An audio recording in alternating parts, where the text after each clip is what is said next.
All right, everyone, I keep hearing Trump is attacking the First Amendment. Donald Trump is attacking the free press. Oh no, it's a horrible thing. Even like on Fox the other day, and I don't really watch it, but catch snippets of it because other people habitually watch cable news.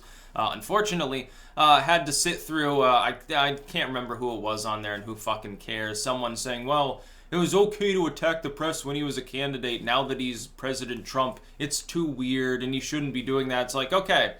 So, in other words, if you have the scope of the corporate media, and what they're referring to is the cable news, like the corporate media, they're not referring to the entire press. I'm part of the press, I just don't have a White House press pass. There's no real difference, legally speaking, between the two, other than access to certain government facilities. Access to a politician or something to sit down with an interview.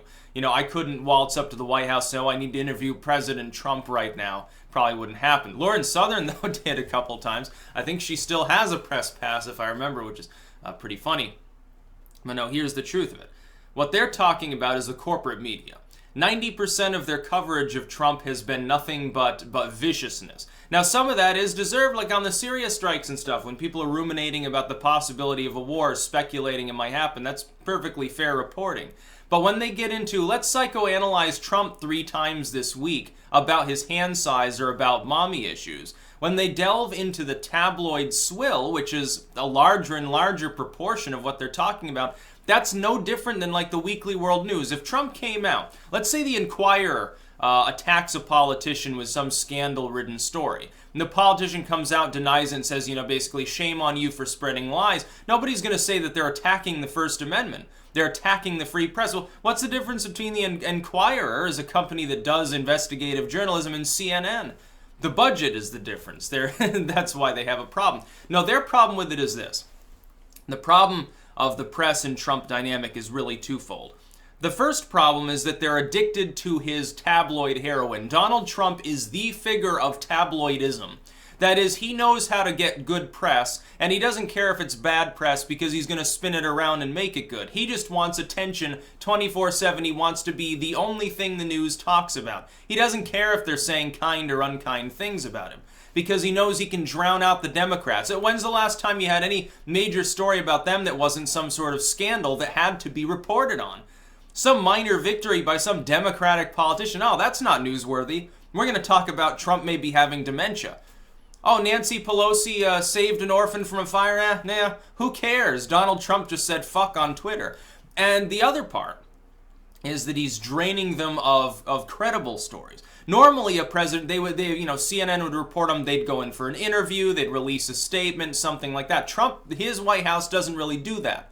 Then he's got Sarah Sanders there attacking, the corporate media too when they attack him. And she's basically his bulldog at this point, which is hilarious. Now, the other part is, he scoops them. That is that they want to be the filter through which the American public sees the things that Trump does. Instead, he just tweets it out. It takes him at least 10-15 minutes to do a write-up. By then, hundreds of thousands of people have already seen and heard of his tweet. Because people in the alt media, look, some person like me on Twitter, I'm just as powerful as CNN. I can retweet that just as easily and make it go viral. Not to as large an audience, but it doesn't take me any more time than it does them. I don't have the spit-shined $1 million camera set up in the $10 million office or a 7-figure salary, but I do have a Twitter account.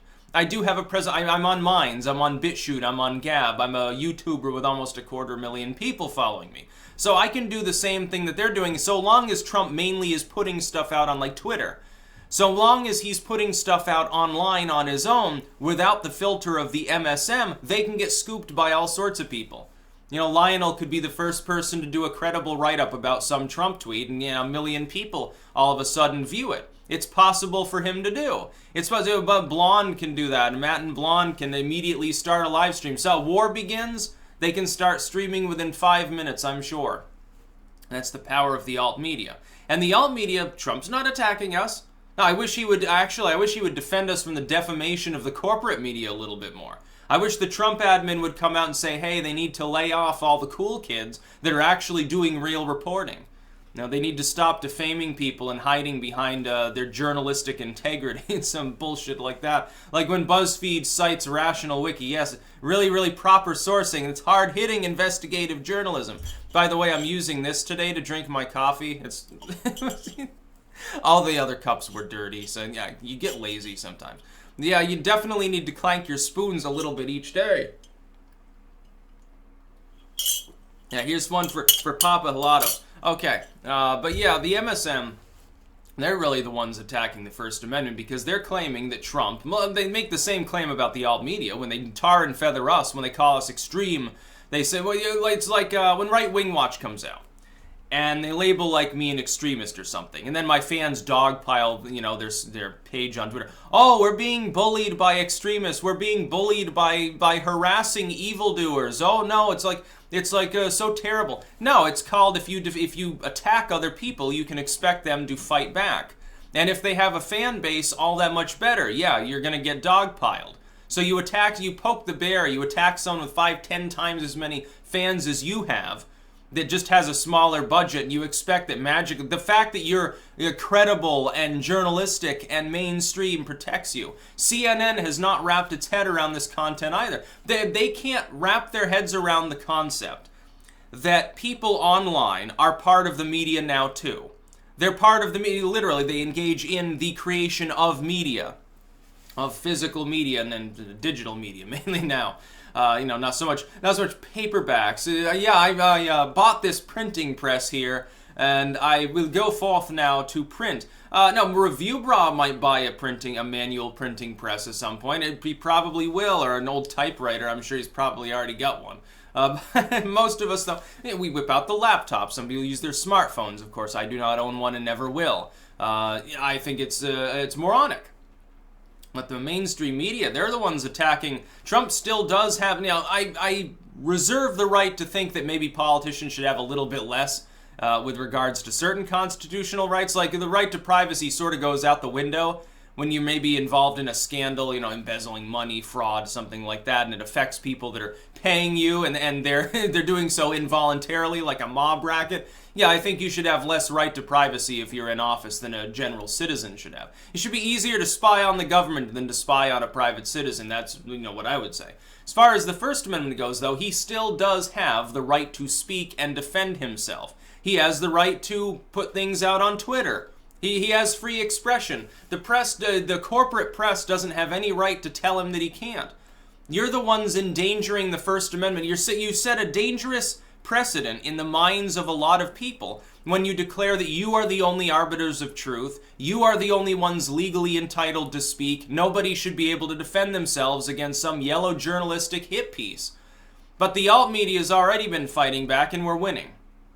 People trust some person online with a webcam, I think at this point, more than they trust a pundit on CNN or Fox, and then not without good reason.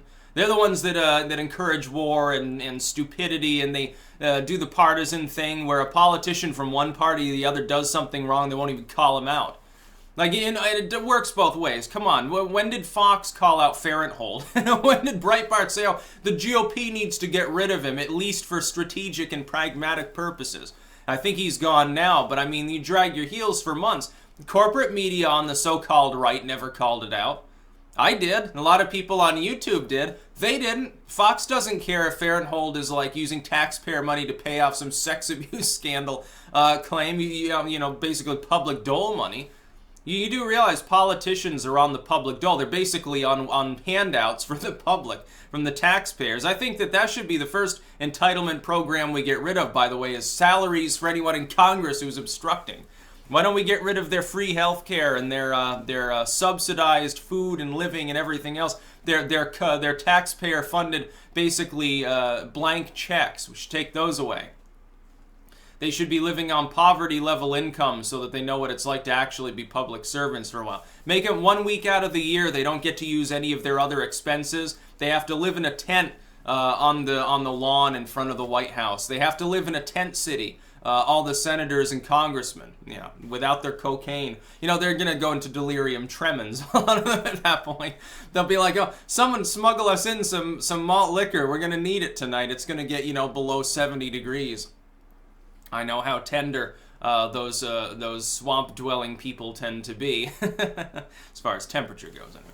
But yeah, the MSM is totally wrong. The mainstream media, the corporate media, as far as as money, they're dominant, very much so, hegemonic almost. As far as actual total audience, probably smaller at this point than the alt media, collectively speaking.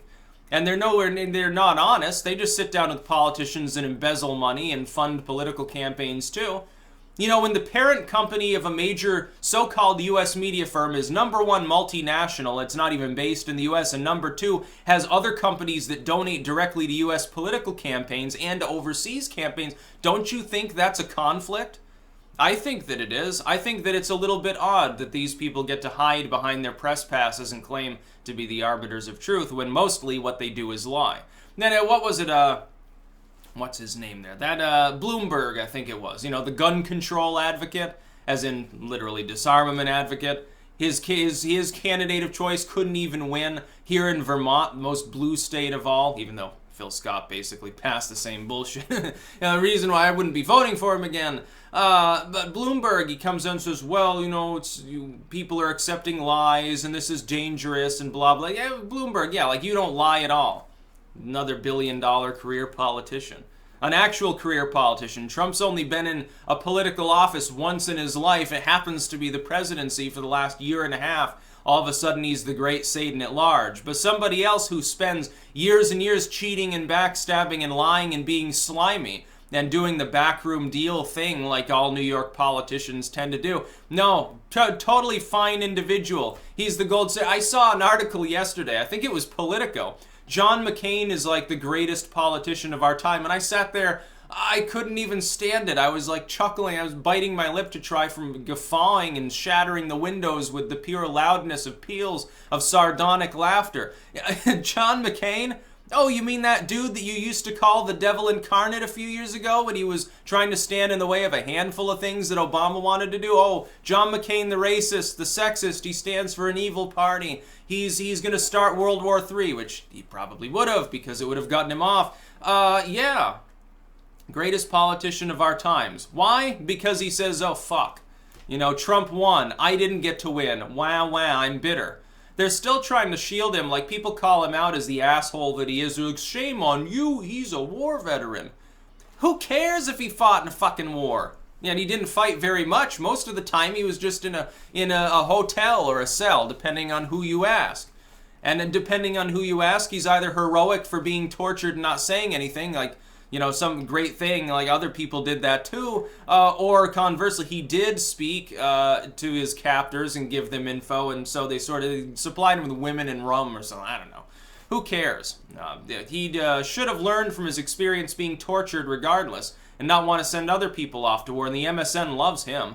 They absolutely love John McCain. They used to call him boring and racist and evil, and he's a warmonger. They used to get it right. Now all of a sudden, he's the head patriot. Okay, makes total sense to me. That's about all. Peace out.